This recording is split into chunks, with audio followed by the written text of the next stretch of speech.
तो ये क्यों इस तरह आप ये सवाल खासा मेरा ख्याल है कि उन्होंने बिल्कुल रेलेवेंट कर दिया मैं कर देता कि उसके बाद के नताइज, उस तहरीक के बाद के नताइज क्या निकले, बाद में पॉलिटिकल अलाइनमेंट्स होने लगी। जी, आपने सवाल किया बाबर अवान और खोसा साहब का। मैं आपको इस चीज़ की गारंटी देता हूँ कि लाहौर बार, बल्कि ये रिकॉर्ड पर भी ये बात है, even in front of the media भी ये बात हो चुकी है कि लाहौर बार वो शायद पहली बार है पूरे पाकिस्तान में जिसने रिफ्यूज़ किया था पैसे लेने से। और ये को बाबर अवान साहब अपनी जेब से नहीं दे रहे, ये एक्सचेकर के पैसे हैं, हमारे टैक्सों के पैसे हैं, लेकिन हमने फिर भी उनसे रिफ्यूज़ कर दिया था पैसे देने से। लाहौर बार वो बार है। लाहौर बार जिंदा वकीलों की बार है। ये राइट्स को प्रोटेक्ट करना भी जानती है और गलत आदमी के आगे अकड़ना भी जानती है। क्विकली बताइएगा ये आज काली पट्टी। जी, ये हमने चूँकि अपना जो पुलिस तशद्दुद के ख़िलाफ़ हम लोग एजिटेट कर रहे हैं, पुरअमन हमारा एहतजाज है, तो हमने ये डिसाइड किया है कि हम जो है वो स्ट्राइक्स वगैरह भी ख़त्म कर रहे हैं ताकि लिटिगेंट्स के लिए आसानियाँ पैदा हों, लॉयर्स की सफरिंग कम हो और हम अपना एजिटेशन भी बरकरार रखें और जो हमारा जो है अपना एहतजाज वो जारी रहे। जी, अभी वक्त हो गया एक ब्रेक का। अब देखते रहिए बदलता पाकिस्तान। इसके बाद कुछ मजीद क्वेश्चंस भी हैं, आप देखते रहिए।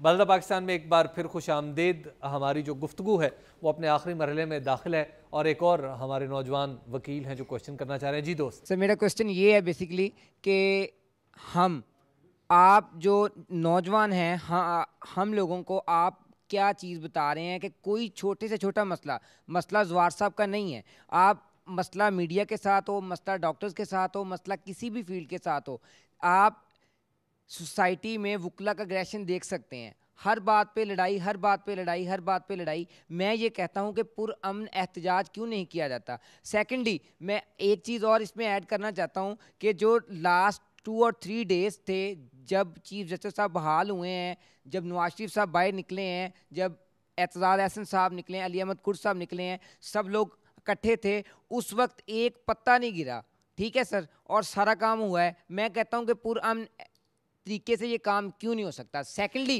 सर, मेरा एक छोटा सा क्वेश्चन ये है। थर्डली मेरा ख्याल है गिनती तो ठीक कर लें आप। सर, थर्डली मेरा क्वेश्चन ये है कि अगर कोई काम एक वकील इंडिविजुअल कैपेसिटी पे बुरा करता है तो उसको कहा जाता है कि उसने बुरा किया है। लेकिन ये सवाल मेरा ख्याल है ये क्वेश्चन हो चुका है, पुरअमन क्यों नहीं रहते। मेरा ख्याल है क्विकली जरा मैं इसका जवाब दे देता हूँ।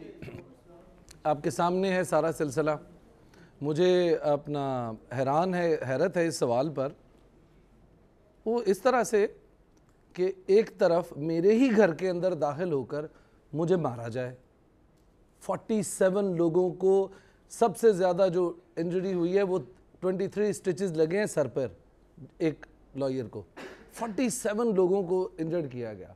उसके बाद अगले दिन उनको अरेस्ट भी कर लिया। मुझे तो खैर विदाउट FIR, ना कोई FIR थी, कुछ भी नहीं था, और मुझे इन फ्रंट ऑफ द अपना मीडिया जो था, मैं जब प्रेस कॉन्फ्रेंस कर रहा था मुझे अरेस्ट कर लिया, कोई इशू नहीं है। बाद में पुलिस वालों का तो काम है, बाद में खाना पूरी करके चीज़ें ठीक कर लेते हैं। 47 लोगों को अगले दिन उन्होंने इंजर किया और हमारे घर में घुस के किया। अगले दिन पुरअमन एहतजाज आपके सामने है, सीधी फायरिंग की गई और भंगड़े डाले गए वहाँ पर और शेलिंग की गई। मेरा आज तक गला भी ख़राब उसी वजह से है कि जब आपके ख़िलाफ़ ऐसे हो रहा और फिर आप कहेंगे। और पुरअमन लोग, मुझे आप बता दीजिए किसी वकील के हाथ में कोई डंडा हो, हम पर ही फेंके गए और फिर हमें कहा जाए कि पुरअमन। हमने अगले दिन जो मंडे को हमने जो अपना रैली निकाली आपके सामने है, पुलिस वालों ने नहीं रोका, हम भी रुक गए और हमने कोई ऐसी चीज़ नहीं की। इमरान साहब, ये तो उन्होंने एक वाक़े के हवाले से, लेकिन वो बच्चे ने जो सवाल किया था वो ये था, मैं उसको मेरा ख्याल थोड़ा सा वाजे कर दूं कि वकला का एग्रेशन हर जगह हर वक्त नज़र आता है। बार में एक रवैया पैदा हो गया ट्रेड यूनियन का, हमारी सोच बन गई है ट्रेड यूनियन वाली, और हम अदालत को मालिक समझते हैं मिल का, अपने आप को हम समझते हैं कि हम इस मिल के मज़दूर हैं, और जैसे मिल के मज़दूर रिएक्ट करते हैं अगेंस्ट मालिकान, ऐसे हम करते हैं। The whole thing needs to be rethinking, और इसका आगाज़ कॉलेज यूनिवर्सिटी लेवल पे होना चाहिए।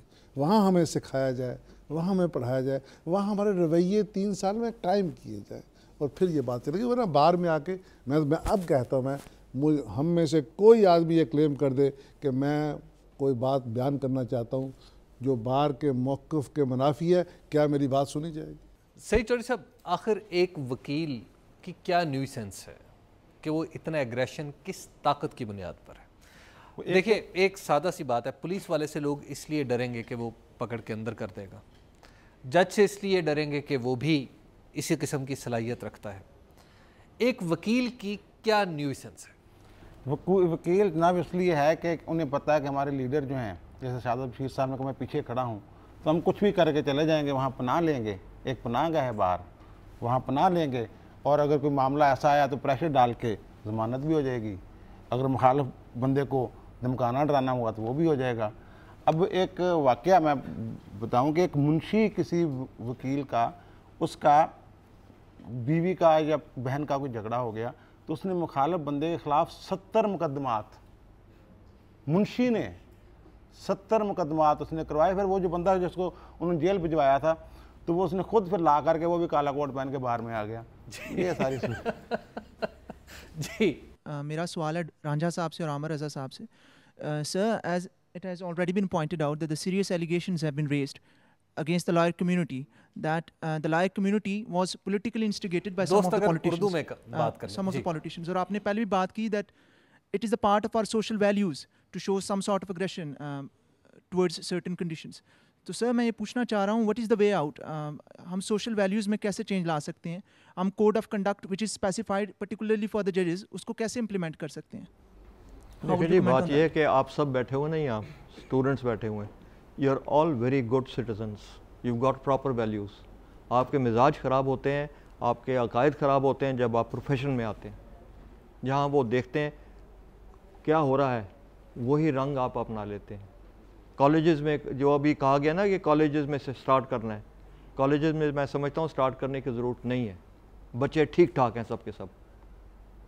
ये जब प्रोफेशन में जाते हैं और वहाँ देखते हैं कि वहाँ क्या हो रहा है, वो फिर कामयाबी का एक और ही पैमाना हो जाता है। रान साहब क्या कहेंगे आप? प्रोफेशन में आके लोग ख़राब होते हैं।